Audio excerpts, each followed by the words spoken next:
Coach বছর না আমার ফর কনসেপ্ট করে অবস্থা এখনো বাইরে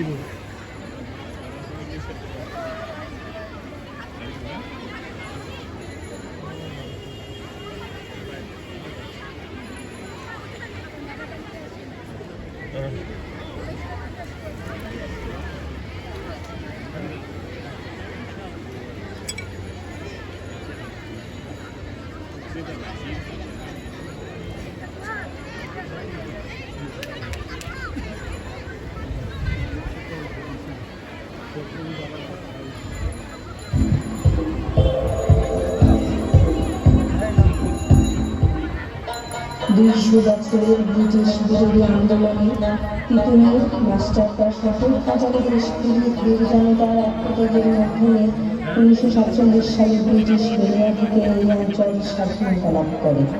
কিন্তু স্বাধীনতা লাভের পর থেকে পশ্চিমা শাসক গোষ্ঠী এই অঞ্চলের জনগণকে দাবিয়ে রাখতে নানা কৌশল অবলম্বন করে।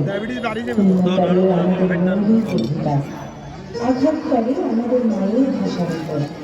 এই প্রেক্ষিতে খুশি উঠে বাঙালি ক্রমধারায় শুরু হয় অধিকার আদায় আন্দোলন। 1952 সালের ভাষা আন্দোলন, 54 সালের যুক্তফ্রন্ট নির্বাচন, 62 সালের শিক্ষা আন্দোলন এবং 1970 সালের গণ আন্দোলনের প্রেক্ষিতে পশ্চিমা শাসক গোষ্ঠী 1970 সালে পার্লামেন্ট নির্বাচন দিতে বাধ্য হয়।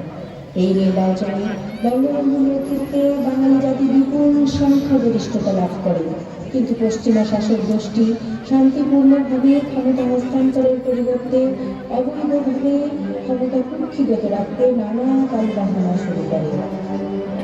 শুরু হয় অধিকার আদায় আন্দোলন। এরই ধারাবাহিকতায় ঐতিহাসিক 7ই মার্চ সোহরাওয়ার্দী উদ্যানে গর্জে ওঠে বঙ্গবন্ধুর সেই ঐতিহাসিক কণ্ঠস্বর।